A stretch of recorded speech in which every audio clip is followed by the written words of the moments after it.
Bueno, yo lo quiero presentar por separado porque la sala de 4 y 5 se unieron para hacer este proyecto. A la señora Marina y la señora Camila, que van a pasar con su chiquito acá adelante, y le damos un aplauso y le van a dedicar unas palabritas. A ver sus chicos. Ella es la señora Marina, son 2 docentes por cada sala, trabajan en pareja pedagógica, y la señora Camila con sus alumnitos. ¿Sí? Si quieren decir su nombre.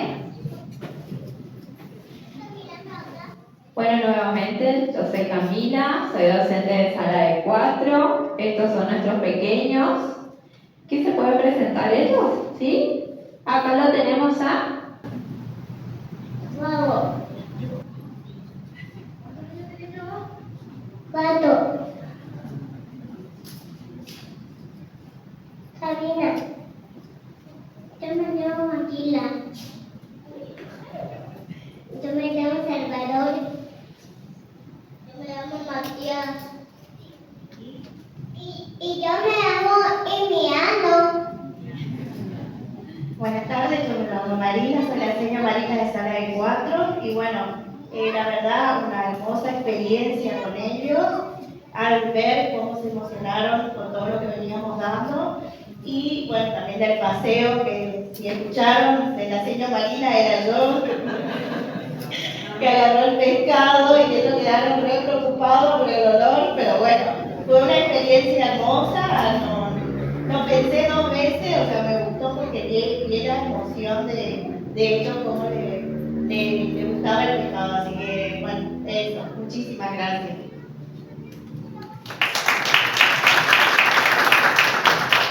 Muy bien, chicos, van a pasar a la sala de 5, se van a presentar. Por ahí lo hacemos al revés porque tenemos que respetar el tiempo de los niños.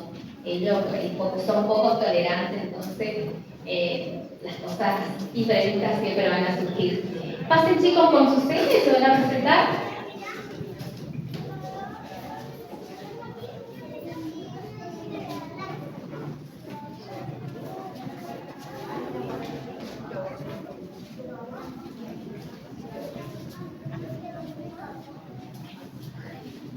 Bueno, me presento nuevamente, yo soy la señora Lina de la sala de 5. Y acá tenemos a nuestros niños. Me llamo Agostina, tengo 5 años. Yo me llamo Juan Arturo y tengo 5 años. Yo me llamo Fran. Yo Olivia.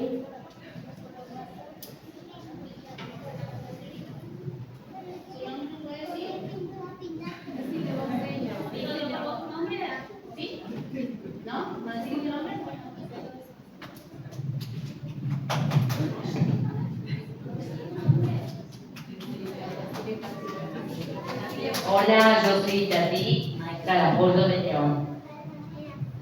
Y yo soy la señora Meli de sala de 5 años.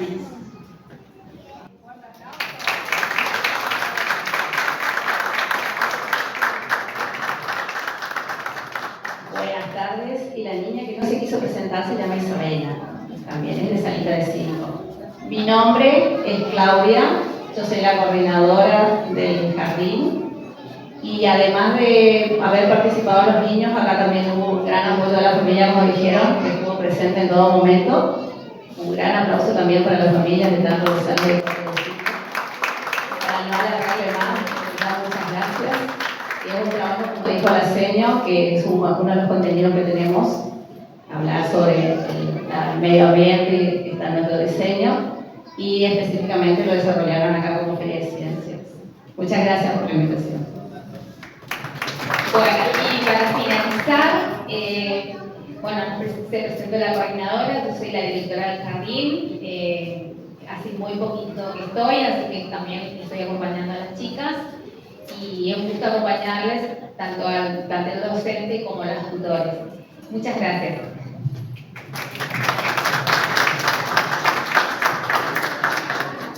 Bueno, muchísimas gracias por la participación. Más allá de que todos los trabajos que hoy se presentan tienen mucho trabajo, valga la redundancia, detrás. Acá también se visualiza toda la puesta en escena que tuvieron, el acompañamiento de la familia, y eso es importantísimo. Así que agradecerles nuevamente y también, por supuesto, la participación de los protagonistas que expusieron muy bien, excelente. Están ellos con 4 y 5 años exponiendo en un congreso. No muchos van a decir eso, así que muchísimas gracias.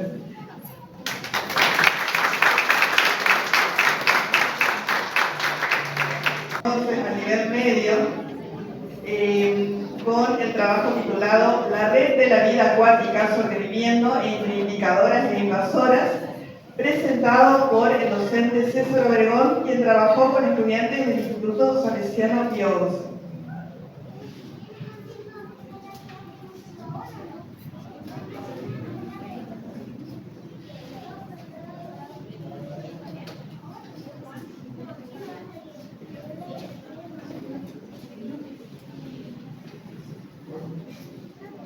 Bueno, muy buenas tardes. Qué felicidad me da verlos a todos acá porque me están mostrando todo lo que yo leí para preparar este trabajo. Así que me pone muy contento que podamos compartir entre todos esta sesión.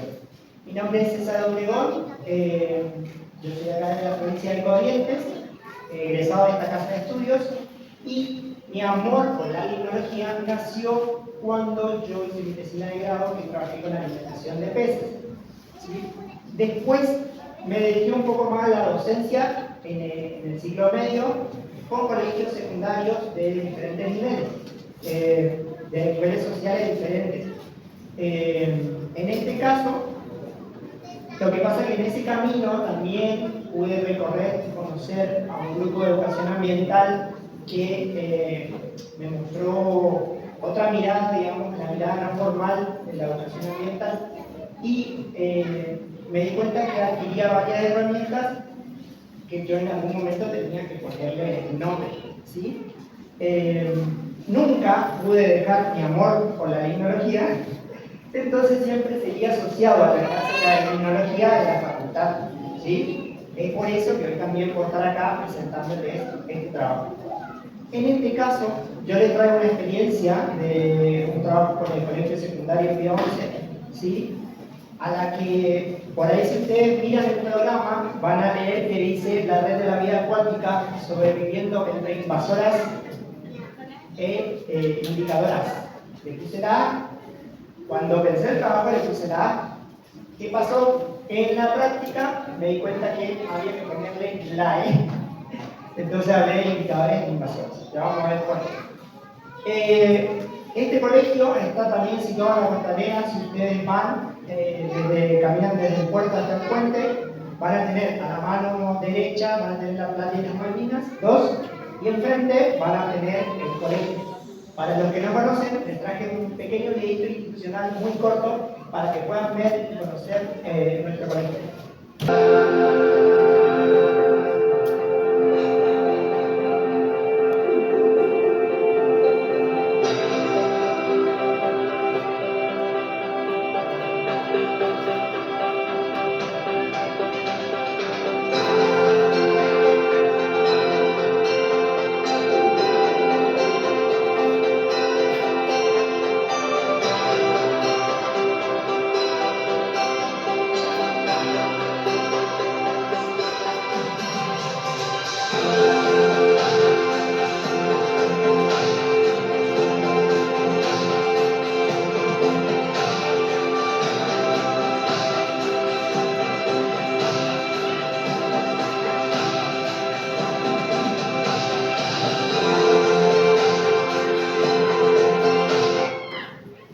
Bueno, como vieron ahí, tenemos un hermoso patio gigante, ¿sí? Tenemos esa bendición donde podemos salir a jugar. Y también tenemos canchas donde podemos hacer deportes, ¿sí? Salir al esparcimiento. Los objetivos que me planteé para este trabajo, ¿sí? Era sensibilizar a los estudiantes sobre la importancia de los humedales y su degradación por contaminación, e introducirlos en el conocimiento de los ecosistemas acuáticos, su biodiversidad y funcionamiento ecológico. ¿Sí? Trabajé con 33 estudiantes que eran de quinto año B, es decir, que el año que viene ellos estarían finalizando el secundario. En el espacio curricular de Ciencia de la Tierra con el tema paisajes. Acá viene el primer obstáculo. El tema paisajes en el programa de Ciencia de la Tierra me indica que yo hable de paisajes geológicos, ¿sí? Otro tipo de paisajes que estaban relacionados con los humedales. Pero ¿qué pasó? Al profe le gustaba la biología, al profe le gustaban los humedales y decidí trabajar concretamente con paisajes de humedales, ¿sí? Esa fue la primera decisión, el primer obstáculo que un docente en el colegio secundario tiene que superar, ¿sí? ¿Cuáles son los obstáculos que tenemos? Primero, tenemos un programa que quizás a veces no está muy actualizado o no está en contexto, como mencionaba la señor, ¿sí? Con nuestros ambientes acuáticos. Después tenemos particionado el tiempo. Los chicos tienen 40 minutos de lengua, 80 minutos de matemáticas, 50 minutos y por ahí no nos da. Por eso es que la educación ambiental nos permite trabajar transversalmente, ¿sí? Con proyectos interdisciplinares. ¿Sí? Ahora viene la parte más linda para mí. ¿Por qué? Porque la literatura dice que la mayor cantidad de conflictos con el ambiente se da porque existe una desconexión de las personas con el ambiente, ¿sí? Una desconexión afectiva. Entonces, otro artista de autores, ofrecen soluciones como el arte, la música, la danza, la expresión corporal y las actividades lúdicas, ¿sí? Sería una manera de producir y reconstituir ese vínculo afectivo que deberíamos tener con el ambiente para conocerlo, quererlo y defenderlo, ¿sí? Entonces, ¿qué hicimos? Lo primero que hicimos, en vez de estar encerrados en el aula, salimos a jugar a nuestro hermoso patio, ¿sí? En principio era una consigna sencilla con estudiantes de quinto año, donde formamos grupos de 4 o 5 estudiantes y lo único que necesitábamos era un ovillo de hilo, ¿sí?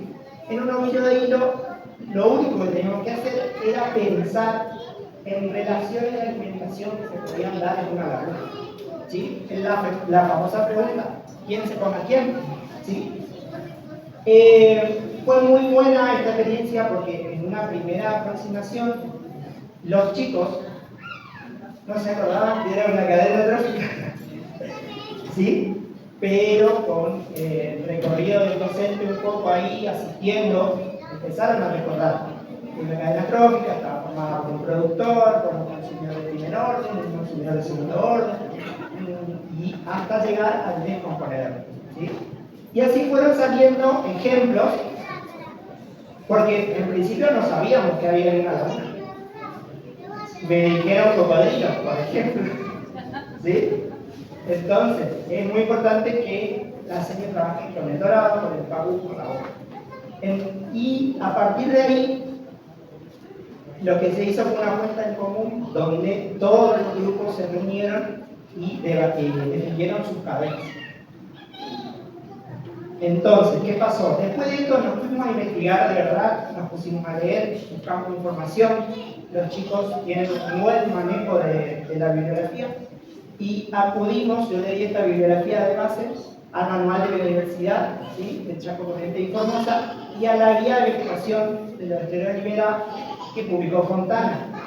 Esa guía es bastante visual y nos ofrece las fotos de los paisajes, ¿sí? Que nosotros las llamamos comunidades vegetales y lo primero que hicimos fue situarnos a nivel paisaje. Nos ubicamos en qué comunidad vegetal estábamos estudiando, ¿sí? Y también trabajamos con un texto, anterior por favor, un texto muy específico, acá ya vamos bajando, donde hablaba de las plantas acuáticas como sustento de biodiversidad. Es decir, que en este texto, además de aparecer las comunidades vegetales, iban a aparecer las comunidades animales que vivían ahí, ¿sí? Esa era la consigna del trabajo. Bien, continuamos la lectura y para ubicarnos en biología nosotros usamos lo que se llaman perfiles de vegetación, donde yo trazo una línea de relieve y voy describiendo cómo se ubica la vegetación, supongamos, desde la costa hasta las profundidades acuáticas. Y acá los chicos ya fueron un poco más específicos y fueron detallando por unidad de vegetación que nosotros clasificamos las plantas de acuerdo a su estructura o a su bioforma, les llamamos, ¿sí? Las bioformas acuáticas, por ejemplo, las plantas que radican en el fondo, las plantas flotantes, las plantas que radican en el fondo pero que las hojas quedan flotantes, las plantas que se pueden inundar, que se llaman palustres. Entonces los chicos ya tenían más información de lo que había en esa laguna, ¿sí? Fueron profundizando de a poquito. Y también se iban familiarizando con estos términos de hidrófito lactantifolio, hidrófito lactante, planta flotante, ¿sí? Son términos que nosotros vemos en la universidad y en los programas de secundaria todavía no aparecen, muy específicos. Bien. Luego que hicimos esta investigación bibliográfica, nos pusimos a jugar ahora con un poquito más de conocimiento. Paréntesis, mi idea era volver a jugar al patio, pero ese día cayó una tormenta terrible, tuvimos que jugar en el aula, armamos como una mesa redonda y con el mismo hillo de hilo los grupos fueron defendiendo su red, que en este caso ya estaba mejor armada y se tenían ejemplos locales. Los chicos ya me hablaban de un camalotal, los chicos ya me habían descubierto que una tucura, que es un insecto, puede comer un camalote, que una rana criolla puede comer una tucura, ¿sí? Los chicos, luego de su investigación, mostraron que habían armado su cadena como ejemplos locales, que eso es muy importante. Ahí vamos a ver un pequeño videíto, pero tenemos un problema con el audio, pero lo vamos a pasar en los últimos minutos. Pero básicamente lo que hicimos fue repetir el ejercicio en el aula con mayor conocimiento. ¿Hasta acá alguno tiene alguna pregunta? ¿Va bien? Bueno, ahí van a ver que armaron un pequeño grupito, ¿sí? Donde la primera integrante era la productora y me hablaba del camalotal. Ellos, la segunda integrante era la consumidora del primer orden y me hablaban de la tucura. Y después pasaba a la rana criolla y me hablaron, la última integrante ahí está hablando de el lobito de río. Incluso me dijo Lontra lomnicaudis, me dijo el nombre científico, que para secundaria quizás nosotros no lo exigimos todavía el nombre científico, pero es importante que ellos ya lo reconozcan. Más en Corrientes, porque ese animal es nuestro monumento natural, es uno de los monumentos naturales. ¿Sí? Así que esos eran los resultados, ¿sí? Llegando a estos resultados,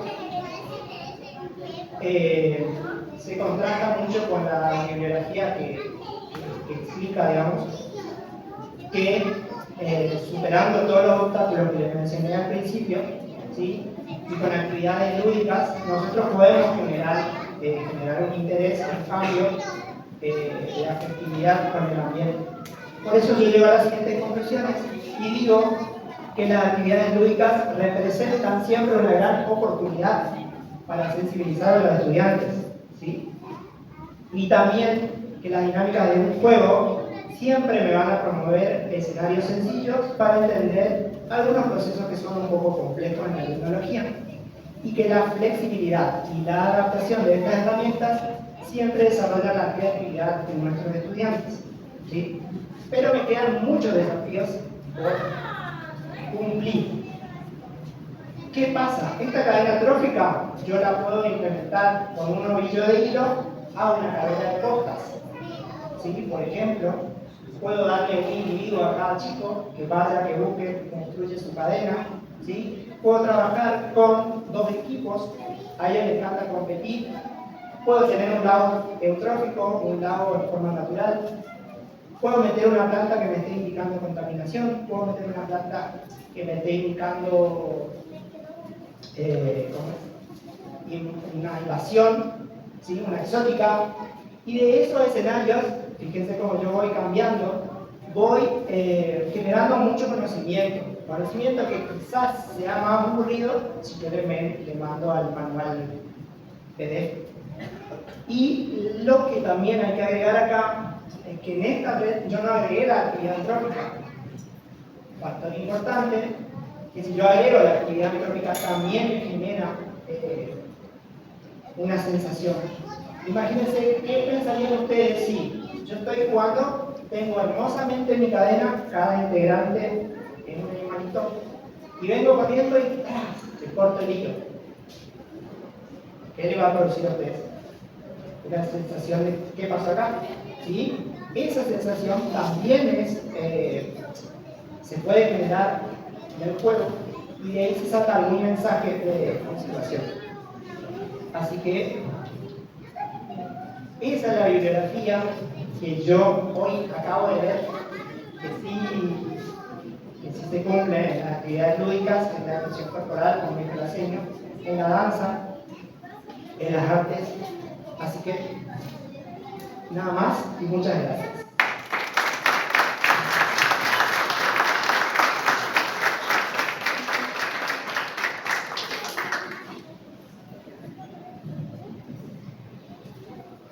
Bueno, muchas gracias. ¿Alguna pregunta, comentario que quieran hacerle al docente? César, te pregunto, ¿cómo trabajan con las especies invasoras, por ejemplo, y los desvíos que causan en estas redes tróficas, por ejemplo, o todavía no trabajan eso? No, todavía no llegamos a trabajar con eso. Sería una buena oportunidad para que puedan ir a darnos una charla.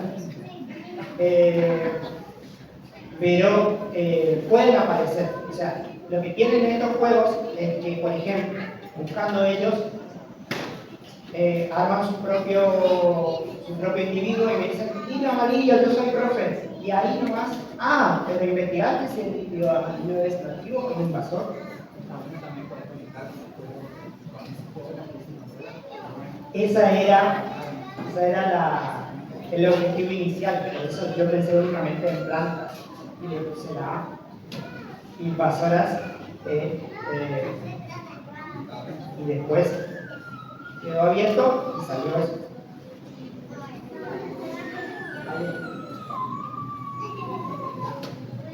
César, gracias. Felicitaciones.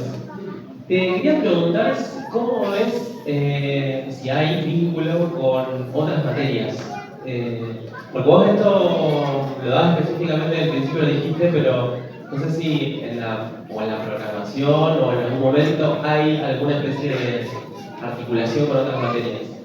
Ahí no hay una articulación, pero, por ejemplo, el perfil de vegetación se podría trabajar tranquilamente con artes, ¿sí? Y como es una actividad que yo la realicé un poco flash, marzo, abril y junio, claramente hay que abrirlo porque ese es uno de los propósitos de la educación ambiental, trabajar la integralidad entre las materias. Como era una primera experiencia, es como una puesta a punto de lo que puede llegar a pasar. ¿Alguna otra pregunta?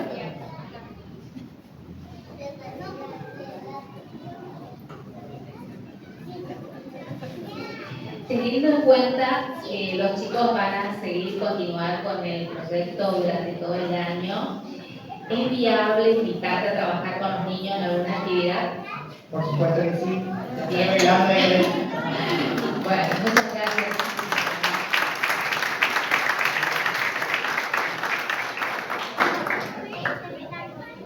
¿Alguna otra pregunta?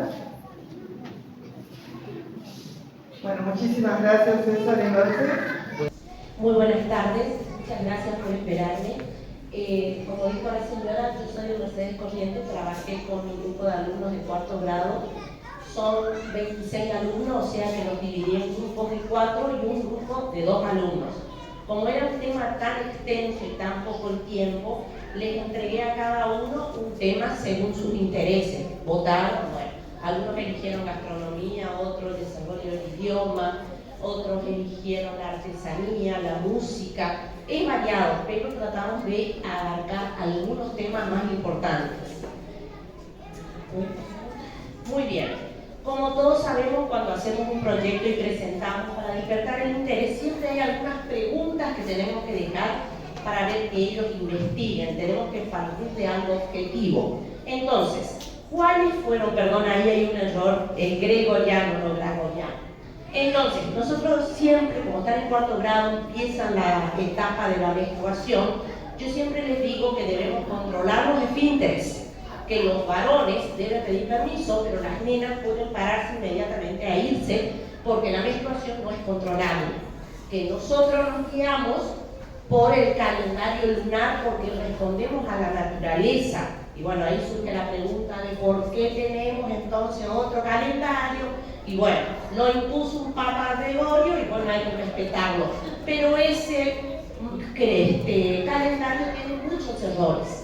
A lo largo del año sobran 6 horas y cada 4 años hay que agregar un día y se le acumula el mes de febrero. Es inexacto, no sé por qué lo seguimos usando, no sé por qué no ocupamos el calendario de nuestros aborígenes, que es el calendario lunar, por el cual se rigen las estaciones del año, la cultura, la siembra y todo lo demás. Después, otro gran, digamos, interrogatorio que ellos tenían era por qué se dejó de lado y está prohibido el uso del guaraní.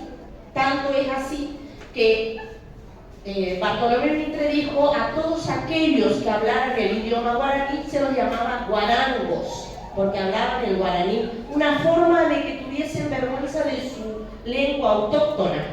¿Por qué? Si es algo tan hermoso, y después vamos a analizar más adelante toda la amplitud que tiene nuestro idioma.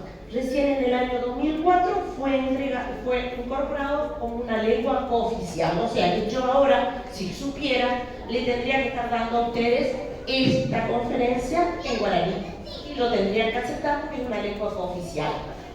Después, ¿por qué se eliminó la religión politeísta?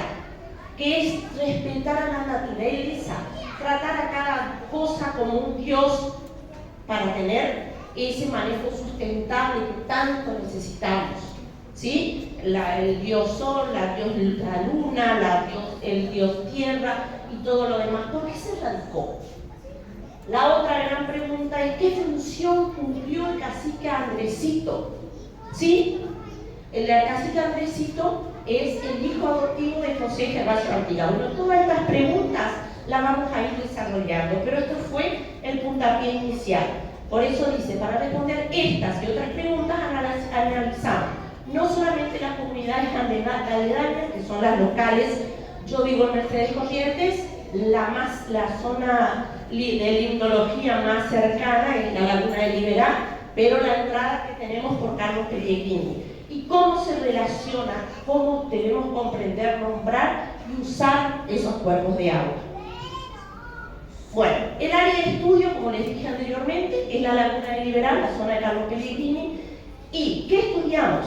Yo tomé la parte de etnolimnología, o sea, cómo la población se ve afectada por ese cuerpo de agua.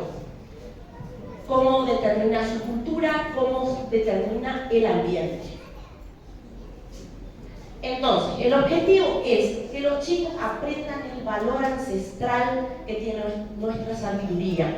Lamentablemente fuimos colonizados por los españoles, que tuvieron un gran etnocentrismo y dijeron, los niños lo mejor, usted no sirve para nada. Cambien su forma de vestirse, cambien su idioma, cambien su forma de bañarse, cambien todo. Y gracias a eso hoy en día todavía no sabemos cómo los aztecas predecían los tsunamis, las catástrofes y los eclipses. ¿Por qué? ¿Por qué ese etnocentrismo? ¿Por qué creer que somos superiores y todos tenemos algo para dar? Entonces, esos fueron los distintos objetivos específicos que tuvieron cada uno de los grupos. Por ejemplo, algunos analizaron las comunidades locales indígenas, otros identificaron cuáles fueron esos saberes ancestrales a través de la música, de leyendas, y entender el impacto del etnocentrismo europeo, cómo tuvo impacto en esta zona, que fue muy diferente a las provincias aledañas, como por ejemplo Misiones, Entre Ríos, Santa Fe. ¿Sí? Nosotros somos totalmente distintos y ya vamos a entender por qué. ¿Cuál es el valor de nuestro idioma guaraní? ¿Hasta dónde dejamos que nos llamen guaranos, siendo que es tan importante y tan rico? Y tratar de que los chicos tengan una mirada crítica, respetuosa y actualizada hacia nuestras expresiones culturales ancestrales. Y los chicos participaron de diferentes maneras. Bueno, la metodología que ocupamos fue variada, participativos y con diferentes estrategias. Cada uno eligió cómo quiso hacer, pero todos tuvieron que exponer y enseñar a sus compañeros lo que explicaron. Algunos hicieron entrevistas a personas especializadas, como puede ser a dueños de algunas hosterías, a personas que se dedican a la gastronomía, a un guía de turismo. Algunos lo hicimos de forma personal, otros a través de Zoom en un horario determinado. Después hicieron investigaciones en internet con alguna condición. Todo lo que se investigue tiene que estar avalado por alguna persona que tenga cierto prestigio, no Wikipedia. En Wikipedia entra cualquiera y dice cualquier cosa. El otro día entré y había una persona que dijo que San Martín nació en Misiones, Yapeyú Misiones. Entonces, eso le puse ejemplo, listo, no vale Wikipedia. Después, lectura de texto. ¿Qué textos? Textos que ya estaban hechos, ya estaban impresos y que ya los conocían. Por ejemplo, canciones, leyendas, en ese tipo de textos, digo. Y después la analogía y comparaciones. Analizar lo que ellos saben con lo que ya tienen de base. Ahora vamos a hacer una analogía del idioma guaraní con el idioma inglés. Después ellos hicieron todo eso, cada uno eligió su forma de trabajar, trabajaron en grupo, investigaron, trajeron los textos para investigar, discutían en grupo, después hacían una exposición colectiva, algunos hicieron dramatizaciones y la creatividad quedó para cada uno de ellos. Vamos a la historia de Andresito. ¿Por qué Andresito fue tan difícil de someter? ¿Y por qué comencé con Andresito? O sea, ¿cómo desde hace mucho tiempo atrás un espejo de agua como la laguna de Liberá nos hizo tan diferentes? Andresito Guapirari fue el hijo adoptivo de José Gervasio Artigas. Nosotros sabemos que fue un gran líder y defensor del pueblo, hablo de los pueblos originarios, de su cultura. Debería ser como un Robin Hood, ¿sí? En nuestra época. Andresito fue un gran líder guaraní militar que defendió los pueblos originarios criollos del litoral de Misiones, pero yo me gustó más ponerle simplemente Corrientes a principios del siglo XIX. ¿Por qué fue tan rebelde? Porque tenía entrenamiento militar que heredó de su padre, porque fue un gran estratega, porque era conocedor del territorio. Él vivía en la zona de la laguna de Liberá, los esteros, ríos, arroyos, y cuando yo soy docente, así que ustedes creo que saben mucho más que yo cuál es la diferencia entre ríos, arroyos, esteros y lagunas. Los esteros son como agua, vendría a ser tierra pantanosa con una pequeña cantidad de agua, o sea, los caballos entraban y quedaban empantanados. Solamente Andresito y sus soldados eran los conocedores de los territorios. Ese lugar, la laguna de Liberá, jugó las veces de un laberinto. Entonces ellos atacaban en forma de guerrilla. La guerrilla es un ataque sorpresa con trampas de colgado de los árboles. Venían las tropas, los diezmaban y volvían a meterse en la laguna de Liberá, cosa que después no los podían encontrar y no los podían sacar. Por eso fue tan difícil y tan resistente.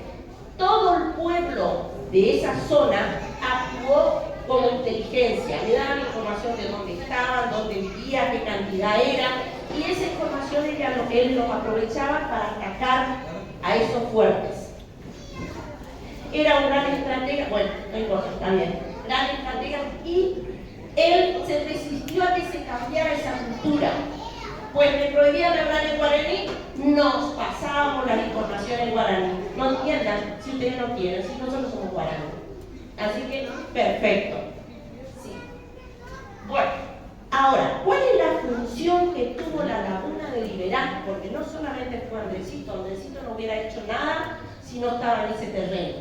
La Laguna de Liberá son una serie de esteros y lagunas y es una zona difícil de atravesar para los ejércitos enemigos. No solamente quisimos ser conquistados por los españoles, sino también por los portugueses. Entonces, esa zona fue una barrera natural, como les decía anteriormente, fue una especie de laberinto. Ellos atacaban, se iban y se escondían en la Laguna de Liberá. Y o caían en el agua o quedaban empantanados. O ustedes conocen los montes de Ñanduay, que son imposibles de atravesar, son muy espinosos. En esa zona iban y se refugiaban, iban por esos corredores y fue un gran símbolo de libertad para ese pueblo que estaba siendo oprimido. Esa es la gran diferencia que tenemos nosotros los correntinos, porque por ahí nos preguntamos, ¿por qué tenemos estos rasgos? ¿Por qué somos la mayoría morochos? ¿Por qué tenemos este tipo de nariz? ¿Por qué tenemos esta altura? Si siendo que Misiones, Entre Ríos, Santa Fe están llenos de gringos que cultivan la tierra, que hacen. Nosotros no, nosotros fuimos resistentes, nosotros nos opusimos al enemigo y no nos dejamos doblegar. Por eso hasta hoy en día conservamos nuestras tradiciones, nuestras comidas, nuestras creencias. Eso se lo debemos en gran medida a la Laguna de Liberá y a Andresito. Entonces, como conclusión, Andresito era un líder inteligente, valiente y conocedor del terreno y defensor de su pueblo. La Laguna de Liberá fue una línea de defensa natural, un refugio cultural y un espacio estratégico para resistir la conquista. Ambos, tanto Andresito como la Laguna, son símbolos de lucha, resistencia y nuestro gran orgullo del litoral argentino. Bueno, ahí los chicos, el grupo que eligió los espejos de agua, quisieron saber primero cuáles son las diferencias de cada uno de ellos. Yo, desde mi ignorancia y mi simple conocimiento de maestra, les expliqué que los ríos son cursos de agua permanentes durante todo el año. Y más allá de que hay muchos más ríos en esa zona, solamente sacaron los que estaban con el idioma guaraní.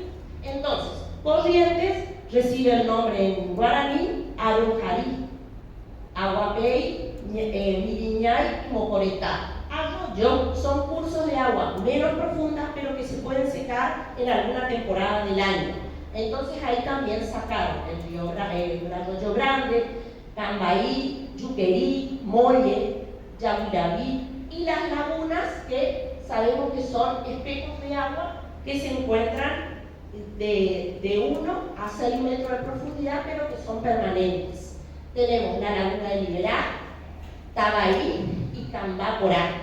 Y los esteros, que son, como les decía hoy, pequeño territorio con una pequeña capa de agua y tiene muchísima vegetación. Entonces, los caballos entraban creyendo que era tierra firme porque no conocían la vegetación que está. Ahí hay otro error y verá con B larga.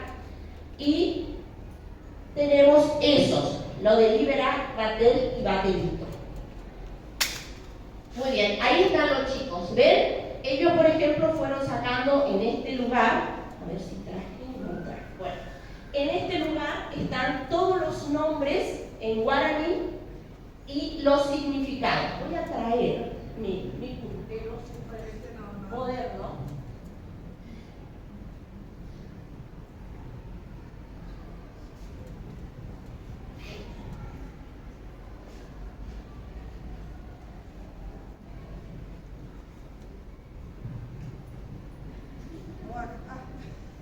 Ese nunca falla. Este nunca falla. ¿Te acordás, Silvina? Sí. Bueno, muy bien. Acá, si ustedes se fijan, están todos los nombres de lo que ellos ya les llamó la atención que era guaraní y su significado. ¿Por qué se separaron?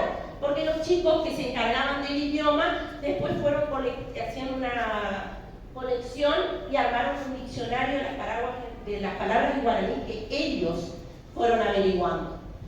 Fíjense, acá están todos los cuerpos de agua y en este está solamente la zona de Mercedes. Y ahí está el grupo que se encargó de estudiar el agua, que están exponiendo a sus compañeros. Muy bien, vamos acá al idioma guaraní, que es en realidad el que más me gusta, porque muchas veces lo bajamos de nivel, como dijo Bartolomé Mitres, somos guarangos, y el idioma guaraní es un lenguaje descriptivo aglutinante, formado de la unión de vocablos, muy similar al inglés. Si nosotros hacemos una analogía, vamos a darnos cuenta. Acá yo les hice un ejemplo. Fíjense, en el vocablo, la palabra fútbol está formada por dos palabras. La primera parte es foot, la segunda es ball. Foot significa pies, ball significa pelota. Si yo no tengo conocimiento del deporte, me voy a imaginar que es un deporte o algo que se hace con los pies, con una pelota. O sea, un deporte, algo que se juega, ¿no es cierto? Bien. Si nosotros hacemos esa misma analogía con el vocabulario guaraní, es más, en inglés el adjetivo se coloca adelante y el sustantivo detrás. Lo mismo pasa en guaraní. Fíjense, acá yo le hice una doble I, en realidad no va así, pero van a entender por qué. Capibara. Dicen, no es díganle capincho, porque capibara no es algo nuevo que ahora se dice. No, capibara es el nombre verdadero y es guaraní. ¿Por qué? Porque capi significa devorador, significa agua y vara es la hierba que crece en el agua. Entonces, yo no necesito saber mucho para darme cuenta de que el capibara es un animal que vive en el agua y se alimenta del agua. ¿Sí? Lo mismo pasa con verá. Perdón, les explico. En guaraní existen 4 vocales. La I, que es la nasal, que es U. La I gutural, que es U. La I común y la I acentuada. La mayoría de las palabras terminan en vocal acentuada. Entonces, ¿esto cómo se pronuncia? Capibara. O sea, que es un animal devorador de plantas que se encuentran en el agua. ¿Qué más riqueza que esa? ¿Por qué la tenemos que anular si nos dice todo con una sola palabra? No tenemos ni siquiera que aprender de memoria ni nada. Simplemente hablar. ¿Sí? Ahí están los chicos que estuvieron investigando. Fíjense cómo se van subrayando, van colocando las palabras y los significados. El otro estaba buscando ahí el significado en guaraní, porque le iban dictando. Tenían que desglosar las palabras. Sí, por favor, otra. Bueno, acá vamos a la gastronomía. La gastronomía actual es una fusión de la tradición criolla y la guaraní. Vamos al famoso mbaiput, gutural y gutural. Mbaiput, ¿sí? Bien. Puede ser de harina de trigo, de farina, de maíz y de polenta. A eso se le puede agregar pollo, se le puede agregar chorizo, se le puede agregar carne, se le puede agregar charque. ¿Qué es el charque? Es un pedazo de carne que se llena de sal y se deja colgando para que pierda la humedad y la grasa. Como decía alguien alguna vez, fue la primer comida disecada que se usó para cruzar los Andes. Era la forma de llevar y trasladar la carne. Y ahí hay un embaipú muy especial que se usó. Yo he llegado a comer, eso ya les da idea de la edad que tengo, embaipú de sangre. Nosotros teníamos la costumbre de no comprar carne en la carnicería, sino de encargar los corderos a personas que vendían del campo. Se nos traía el cordero el día 23, el día 24, una persona que sabía carnearla, le colgaba en las patas, le degollaba y se juntaba en una olla con sal la sangre y se revolvía. Después aparte se preparaba la parte guisada y se le agregaba ese embaipú. Esta en realidad la morcilla que comemos hoy, nada más, con un poquito de harina, nada más que este era más grande, más abundante. Yo he llegado a vivir eso. Después tenemos el locro, que lo comemos todo, por suerte en fecha patria, no es solamente correntino, sino es realmente argentino.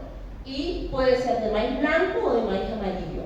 Después tenemos el chipá, que nos acompaña siempre hoy en el desayuno, por ejemplo, cuando tomamos un mate, un café, es lo más común y lo más tradicional. Por ahí uno cuando va a otro lado extraña el chipá, no conseguimos. El chipá común es el chiquitito, ese que nos dieron hoy. El chipá guazú puede llegar a tener hasta 10 centímetros. Y el chipá pocá ya tiene otra función, porque se hace con un pedazo de caña que se gira como el pollo al espiedo. Después se lo saca y se lo puede rellenar con lo que uno quiera. Puede ser salado, puede ser dulce. O sea, como un cañoncito con dulce de leche, me lo suelo imaginar yo. Y después tenemos los distintos tipos de dulce, siempre de frutos regionales. Puede ser de quinoto, de naranja agria. Antiguamente, todas las calles de la zona de Corrientes, de Mercedes, se plantaban naranja agria. Hoy en día ya están siendo reemplazados. Pero tenemos todavía algunos ejemplares. Naranja agria, mamón, zapallo criollo, chala. La chala se hace del azúcar, de la caña de azúcar, de guayaba, brucuyá, tuna, batata o sandía. Ahí están los chicos. Esta nena es la líder, la que tiene la mamá que es chef y le dio todas las recetas. Fíjense ahí, ellos están pegando, están armando. Ella era la doctora, la que les guiaba a todos los otros, le decía todo lo que tenía que hacer. Siempre hay uno del grupo. Muy bien. Muy bien, las canciones. Ellos trajeron, si pueden pasar un ratito a la siguiente, después volvemos a esta, por favor. Fíjense, ellos averiguaron un montón de canciones, ¿sí? Kilómetro 11 y un montón más, que fueron señalando las palabras, las sacaron aparte para darle al grupo que correspondía, pero yo tomé una muy especial, Avío del Alma. En la parte de avío del alma, el avío es lo que generalmente llevaba para comer una persona que en alguna época, cuando iban a buscar mejores oportunidades en Buenos Aires, se iban en tren y eso tardaba muchísimo tiempo. Entonces, ¿qué hacían? Llevaban pollo, naranja, pastelitos y todo lo demás. En esta canción se cuenta cómo una mamá y una abuela que están preparando el avío material a su hijo, en cierta forma también le dan un avío del alma, un avío que él va a llevar para poder desenvolverse en la vida. Le enseñan a que mire la naturaleza y la respete. Le enseñan que cuando las hormigas vuelan es porque va a comenzar a llover, que cuando hay cielo de ovejitas también está por llover, y así muchas otras señales. Le enseña que lo importante no es lo que se tenga de material, sino la amistad, porque de nada sirve tener mucho en cuanto a material si no se tiene con quién compartir, con quién estar. Que muchas veces la salud no viene de una medicina, sino de cómo está el alma, cómo se siente el alma. Entonces, en esta canción lo que nosotros podemos ver es que, lo que nos deja como enseñanza es que la cultura es nuestra herencia y debemos mantenerla viva, que tenemos que tener una conexión con la ancestral. Por eso dice que Avío del Alma, más allá de ser una canción, es un mensaje espiritual y cultural a través de una poesía que fue transformada en canción. Y Julián Cini logra unir magníficamente esa filosofía que tuvieron nuestros pueblos originarios en un legado muy profundo que nos invita y nos enseña que lo más importante en la vida es vivir con humildad, entrega y respeto, sobre todo a nuestras raíces. Bueno, muy bien, vamos a la artesanía. Nosotros sabemos que la artesanía es todo aquello que se hace con las manos y con materiales de la región. Entonces, de acuerdo a eso, podemos dividir el textil, cuero, piedra, madera, lo que sea, ¿sí? Vamos primero por la textil. La textil es lo que... Perdón, yo creí que estaba levantando la mano. La textil se obtiene de la lana de oveja o del pelo de la cabra.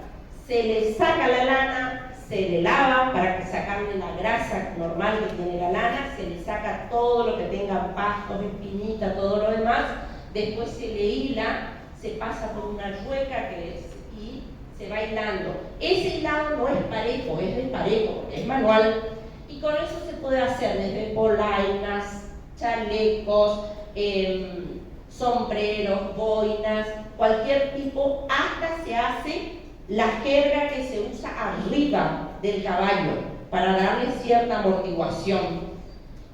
Puede ser hecha con tejido de aguja, puede ser hecha en crochet o puede ser hecho en telar. Yo les traje uno a pesar de que no estaba el día para traer, pero les traje. Esto es una ruana hecha en telar.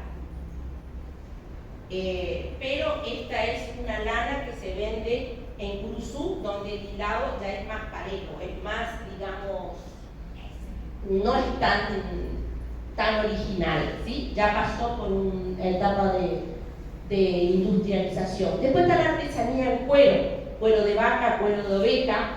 Lo que se hace es se pela al cuero, se coloca en una estaca, se deja que se seque, después con piedra se va sacando todos los restos de carne, la membrana que tienen todos los órganos, y después se busca algún árbol o algún palo y entre dos personas se lo van moviendo para que ese cuero quede blandito como un papel. Si eso no es así, ese cuero se va a podrir, se va a quebrar, se va a romper, y lo que nosotros hagamos no va a tener sentido. Se hacen miles de cosas, se hacen portamates, cintos, botas, sombreros, chalecos, lo que se les ocurre, infinidad de cosas.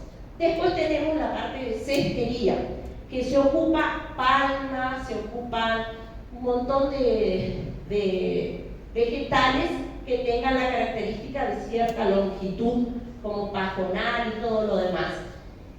¿Y qué se hace? Se hacen los canastos, se hacen platos de sitio, termeras y un montón de cosas que se puede hacer.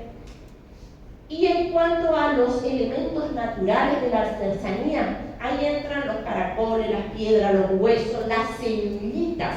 Se dejan sacar las semillas de las legumbres, que son generalmente pequeñas, alargadas y todas del mismo tamaño. Después se le hace un agujerito y se le pasa una aguja con una tanza.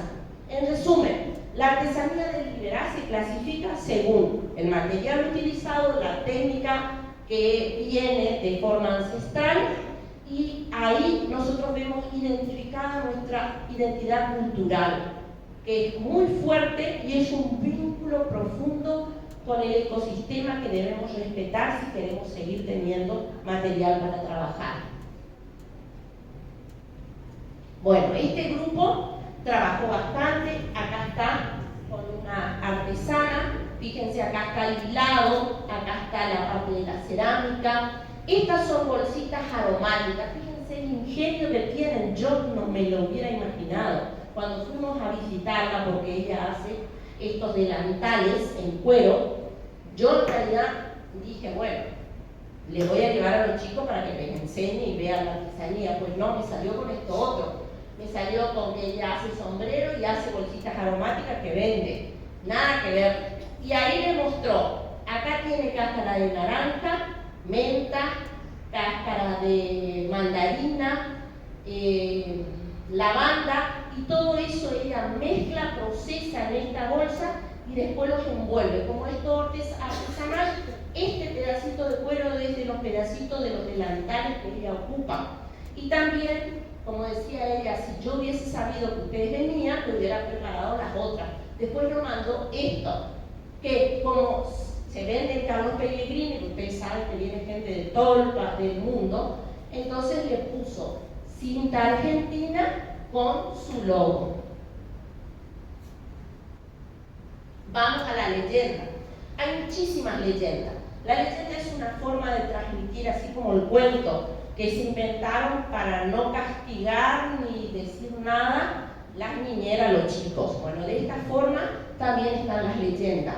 Siempre explica cómo surgió algo, cómo algo desconocido tuvo su origen. Generalmente son personas que por su buen o mal comportamiento fueron premiados por Tupac o castigados por Añán y transformados en alguna cosa. Pero más que nada, su función es la de transmitir valores de enseñanza, conservar la memoria de este pueblo, dar sentido a la comunidad y transmitir la historia y que tanto la naturaleza como la laguna como el ambiente sea respetado.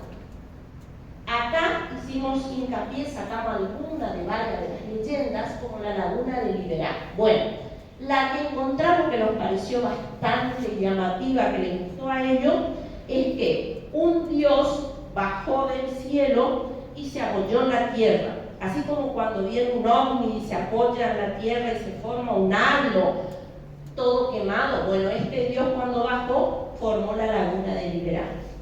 Y de esa forma quedó. O sea que para ellos la laguna de Liberá es una creación de un dios, es algo divino. Después tenemos la otra, que también estudiaron, es la del pompero. El pompero es una persona pequeña, de barba, mal vestido, que la función que tiene es cuidar la naturaleza, tanto las plantas como los animales. Y aquellos que no respetan la naturaleza, él los lleva y los deja ahí en ese laberinto que es la laguna de Liberá para que se pierdan.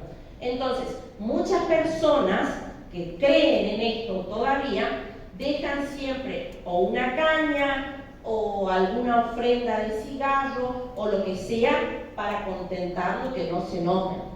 Después tenemos a Yacit Yateré. Este vendría a ser, si hacemos una analogía, como el dueño del sol. Aparece a las siestas un chico rubio de ojos claros que se mezcla con los demás, y a los chiquitos que se escaparon de la siesta de su papá, los lleva y los pierde también en el Liberá. Todos se pierden en el Liberá. Por eso es que seleccionamos esto.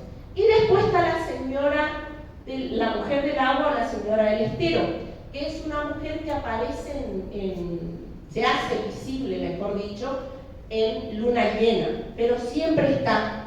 Y siempre castiga a aquellos que no respetan la laguna y sus animales, o sea, que pescan en época de veda, que sacan animales que no tienen el tamaño adecuado, entonces ella los castiga. Elegimos estas leyendas porque eran las más relacionadas a ese espejo de agua. En resumen, entonces, las leyendas de Liberá reflejan el profundo vínculo espiritual y cultural con la naturaleza y surgen del encuentro entre la sabiduría guaraní, las creencias criollas y la magia de nuestro paisaje correntino.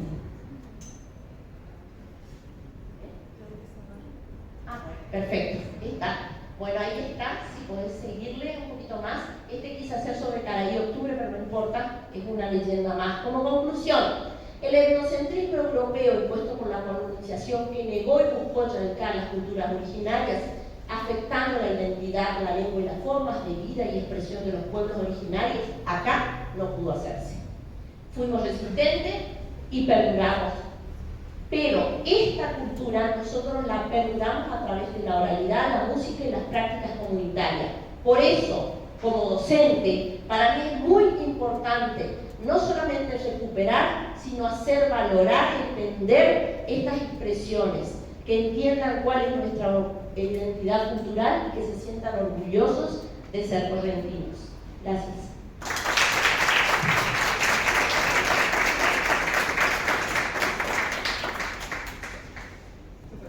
Muchísimas gracias, la verdad que nos diste una clase magistral de cultura correntina. ¿Alguna pregunta, algún comentario que quieran hacer? Aprovechando este momento. A ver, allá atrás. Allá cuando el joven llega. Quería saber si acá en la escuela en Corrientes a los chicos les enseñan guaraní, porque yo vivo en Santa Fe y prácticamente nadie sabe que el guaraní es también una reconocida y no sé, pienso que si solamente se sigue transmitiendo. Está en la currícula. pero no hay profesores que la ejerzan, ¿sí? No hay una asignatura especial, pero sí, ante alguna duda, se les explica cuál es el origen. No todos saben, porque como te dije, trató de ser erradicado. Yo vengo de una familia donde mi mamá y mi papá hablaban guaraní, pero era una forma de hablar en secreto cuando querían que yo no supiera algo, porque para ellos, si un hijo tenía que ser mejor, no tenía que saber guaraní, porque como yo te digo, Bartolomé Mitre dijo que todos los que sabían guaraní eran guaranos, o sea, pasó a ser una mala palabra. Entonces cuesta tanto, cuesta demasiado que se aprenda. Todavía no hay profesores con títulos como para que enseñen, y tampoco está en la currícula, pero si alguien presenta un proyecto en una escuela, yo creo que sí se lo va a dar, se lo va a enseñar. Yo creo que, disculpen un ratito porque estamos muy atrasados en el tiempo, la verdad que muy interesante lo que nos contás, y sabemos que hay muchas preguntas, pero tenemos que continuar con las presentaciones, así que muchísimas gracias, Karina, nuevamente.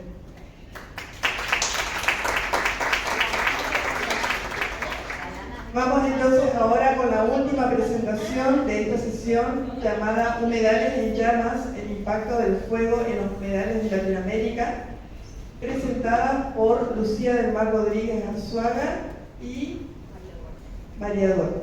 Gracias. Bueno, hola, ¿cómo están? Voy a hacer la introducción porque así sacan un poco más de las chicas. Este es un trabajo que hicimos en el decanato universitario, en la materia de limnología, materia de quinto año que se dicta en Josena. La profesora es Silvia Casco. Así que estamos muy agradecidos de estar acá. Es un proyecto muy interesante, ¿por qué? Porque fue interdisciplinario. Las chicas son geógrafas y biólogos. Entonces, esto también planteó, nosotros vamos a ser científicos, vamos a tener reuniones científicos, entonces nos planteó la dificultad justamente de poder integrar diferentes disciplinas. Así que, éxito, chicas.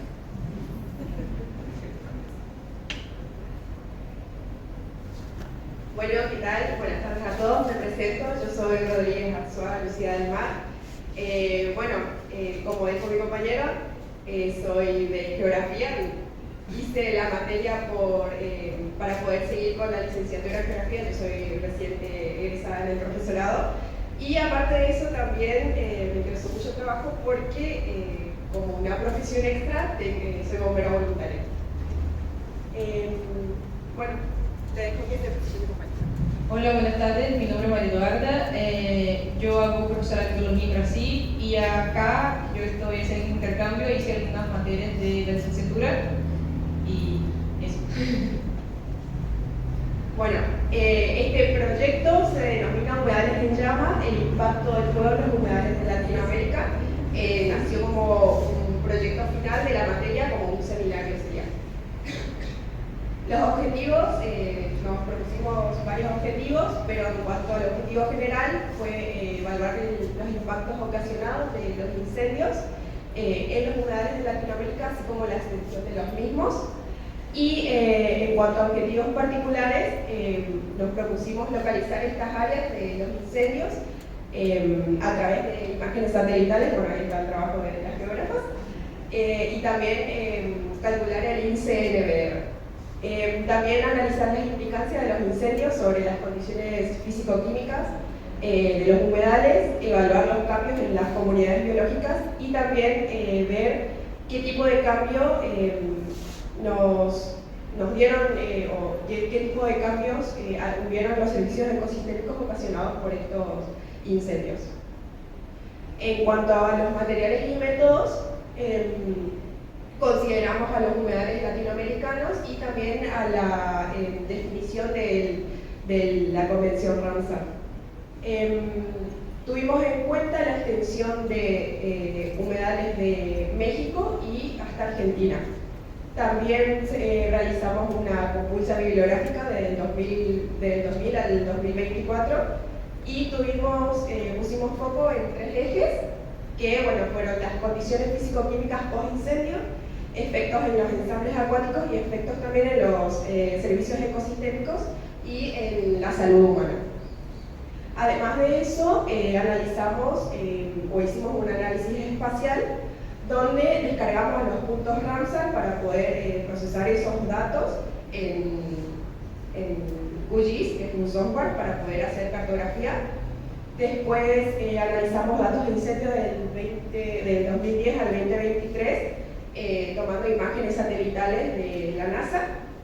Y también calculamos el índice NBR con el software Google John para poder detectar las áreas quemadas mediante la teledetección. Bueno, comenzamos definiendo entonces a través de la convención Ramsar, que es un humedal.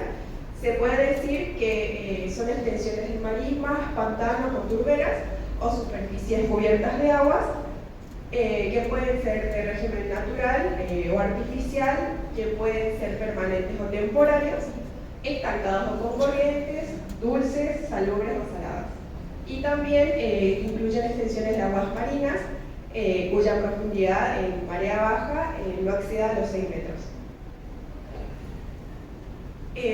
Estos humedales nos dimos cuenta que a través de la revisión de la bibliografía podemos decir que cuentan con una capacidad de resiliencia, es decir, que cuentan con la capacidad de volver a su estado prístino natural después de sufrir una perturbación. En este caso, la perturbación sería el incendio.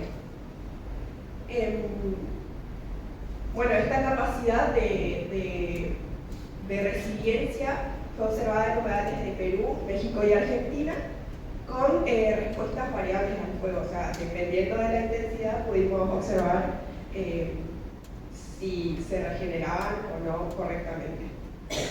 Y bueno, nuestro estudio busca reducir esa brecha de información que encontramos sobre los incendios en humedales precisamente en Latinoamérica.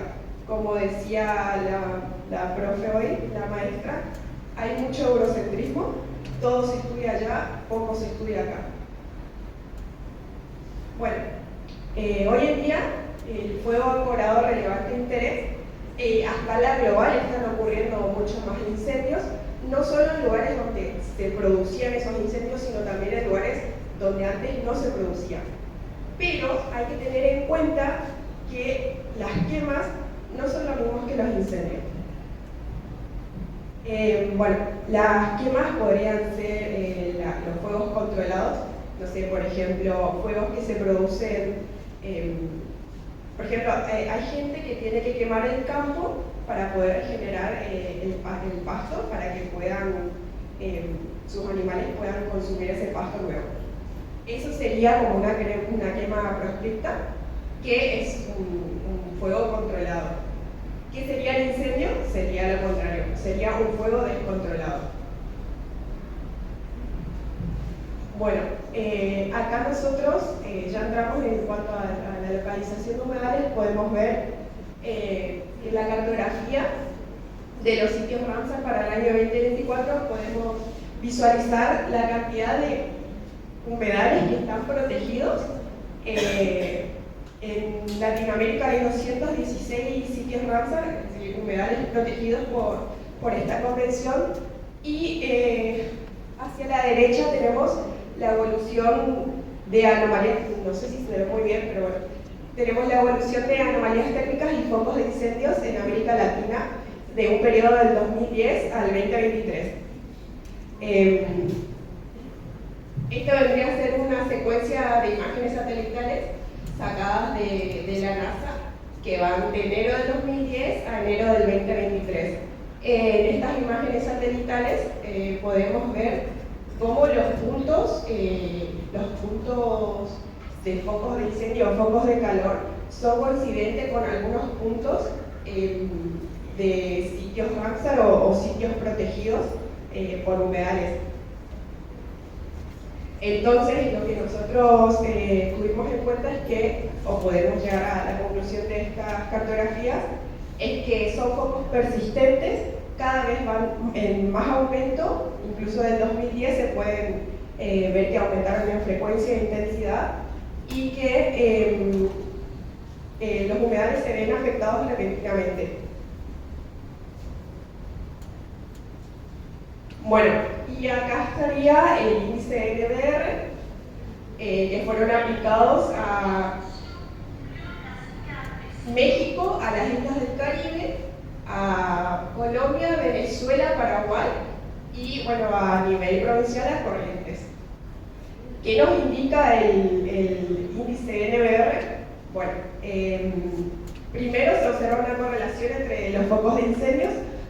Podemos ver que bueno, todos estos puntitos negros son los sitios Ramsar o los humedales protegidos y podemos ver que hay una correlación entre esos focos de incendios y estos sitios protegidos. Se puede ver también que hubieron graves, se puede deducir que hay impacto en estos humedales y bueno, les quiero indicar que los colores en amarillo serían los lugares donde hubo vegetación quemada o sufrieron impacto de los incendios. Los colores en naranja son los que sufrieron un impacto moderado y los rojos, vegetación saludable. Lamentablemente, el país donde más vegetación quemada o humedales que más sufrieron el impacto de los incendios es México, y justamente es donde hay más sitios Ramsar o humedales protegidos. ¿Por qué nos interesa esto? Porque bueno, básicamente se queman los humedales, es como quemarnos nosotros mismos. Quemar los humedales involucra la pérdida de funciones ecosistémicas y en última instancia la pérdida de bienes y servicios que proveen a la sociedad. Los servicios ecosistémicos nos sirven como soporte, nos sirven como abastecimiento, son reguladores, por ejemplo, la regulación hidrológica puede ser regulación ecológica, nos sirven como control de inundaciones y bueno, a través de, como es, a través de la cultura nosotros también podemos llegar a perder porque, por ejemplo, como hablaba la profe hoy, decía que la pesca puede llegar a ser parte de la gastronomía. Quemar estos humedales nos dejaría, por ejemplo, sin esa práctica cultural.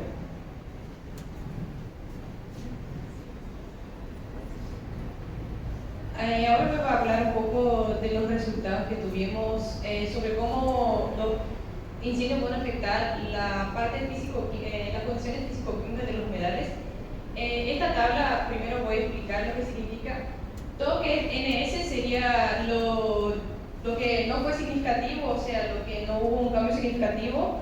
Lo que es NE es lo que no fue estudiado, que básicamente todo. Porque justamente analizando la bibliografía vimos que hay como una laguna gigante de información, o sea, que falta estudio para entender bien el impacto, por más que ya haya un consenso de que sí, estos humedales están siendo drásticamente impactados con la quema, principalmente como dijo Lu en el comienzo, con este excesivo de quema, porque también la quema es un proceso natural que pasa de esos ecosistemas. Y bueno, el menos sería la disminución de la variabilidad de estas condiciones y el más sería el aumento de estas variabilidades. Y bueno, esta tabla acá reúne resultados de estudio en investigaciones en 4 países, Argentina, Perú, Brasil y México. Y bueno, básicamente eso va a mostrar la fragmentación y la lacuna que hay de estudio porque la mayoría no fue estudiado. Algunos resultados también que pudimos sacar aún sobre las condiciones físico-químicas. No sé cómo estamos de tiempo, quizá no pueda hablar de todo, pero por ejemplo el fósforo, que va a ser un elemento limitante para el crecimiento de plantas y bueno, consecuentemente, como consecuencia para la biodiversidad del microorganismo del ecosistema. Y el fósforo se observó un descenso en la concentración de fósforo, mientras que el nitrógeno hubo un aumento significativo. Bueno, cada uno de estas condiciones impactan la biodiversidad de alguna manera porque está todo conectado. Y bueno, las consideraciones generales de todo eso fue que los efectos del fuego van a depender de algunas cosas, como por ejemplo la composición y profundidad del suelo, la intensidad del incendio, como venimos hablando, y bueno, de nuevo que existe una gran laguna de información, y también que los fuegos severos sí pueden generar impactos ecológicos y sociales y económicos, como cambio en la pérdida de especies, de la biodiversidad, la dispersión de cenizas. Bueno, cuando eso pasó acá, vieron que todo que cerca, difícil de respirar. Yo me acuerdo que cuando yo estaba acá y se estaba quemando Brasil, llegó el humo acá y también se quemaba Córdoba al mismo tiempo. Y bueno, yo me quedé como 5 días sin ver el sol y fue muy raro, un calor, y bueno, acá ya es infernal y con eso peor. Y bueno, y también esos efectos sobre la salud y el ambiente, un poco sobre las comunidades acuáticas que también son afectadas, como las macrófitas, que serían las plantas acuáticas de estos ambientes. Los incendios van a eliminar esta biomasa, o sea, que serían las plantas, literalmente, ¿no? Las macrófitas son las plantas y van a eliminar la biomasa, principalmente la que no está subterránea, porque la subterránea queda protegida y básicamente estas plantas poseen una gema que serían los órganos de generación que están en esta parte sumergida, subterránea. Y bueno, por eso como el contrapunto que ella dijo, que muchas veces pensamos que el fuego puede ser maléfico, pero en algunos casos es necesario para el rebrote y muchas cosas. Pero acá lo que se ve es que, por ejemplo, la Amazonia, donde no hay un ambiente mucho más sensible y muchas veces estas plantas no están adaptadas, con mucho más quemas, son un ambiente mucho más sensible y van a causar alta mortalidad en las plantas, lo que es necesaria estrategias de conservación, mismo en los humedales que se hace necesaria la quema, porque la intensidad es el problema. Por ejemplo, también la cuestión de los humanos, los servicios afectados son la reducción de la regulación hídrica, el aumento de las emisiones de CO2 y muchas otras cosas. Perdón, hablar rápido porque estamos fuera de tiempo. Y bueno, el impacto en la salud humana, algunos estudios, como este de 2008 del Delta de Paraná, algunos síntomas oculares por las quemas excesivas, por los incendios, y también principalmente la calidad del aire, donde aumentan las enfermedades respiratorias y cardiovasculares. Y bueno, las conclusiones principales que tuvimos con este estudio fueron que el aumento del incendio en los sitios Hamster, que son estas zonas protegidas de humedales, pone en riesgo la biodiversidad de los humedales. Los efectos del fuego sobre condiciones físico-químicas dependen del contexto, entonces sí, se puede ver que hay una consecuencia para estos ambientes y para nosotros, pero hay un vacío enorme de conocimiento de cómo eso realmente viene afectando en toda Latinoamérica. Las comunidades rurales muestran cierta resiliencia, que es la capacidad de adaptación, pero requiere más sistemas de monitoría justamente debido a esta quema mucho más excesiva y constante que viene pasando en estos ambientes. Bueno, y el uso del control del fuego también en el contexto de sequía va a superar la resiliencia, por ejemplo, lo que pasa en Amazonas, que es muy degradada, entonces ya hay un ambiente susceptible, con más degradación, sequía y bajante, y los incendios va a quebrar todo.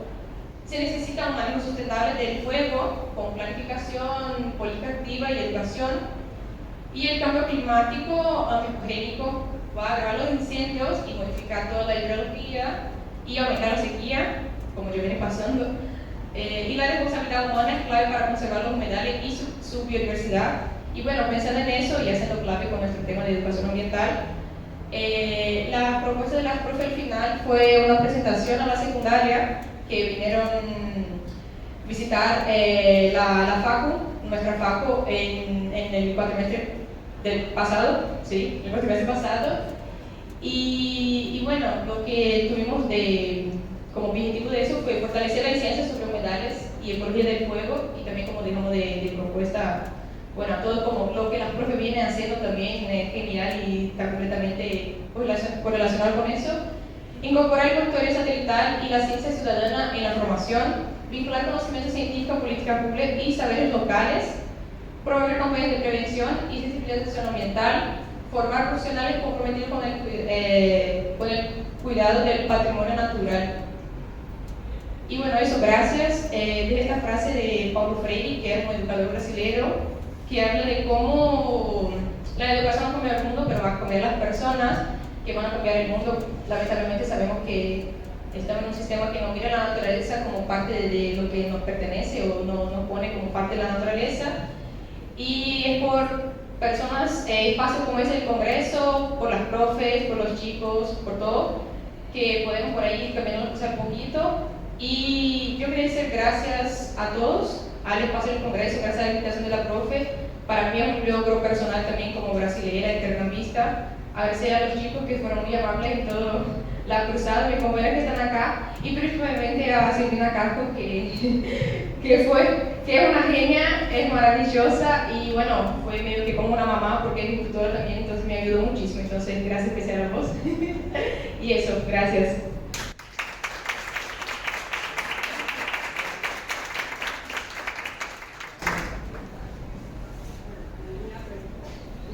Estamos ajustadísimos de tiempo, así que ahora a las 16:30 empieza nuevamente otra propuesta.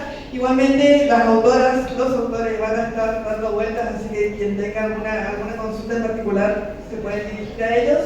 Les agradezco muchísimo la presencia en esta sesión especial, creo que fue realmente muy enriquecedora para todos, así que muchas gracias.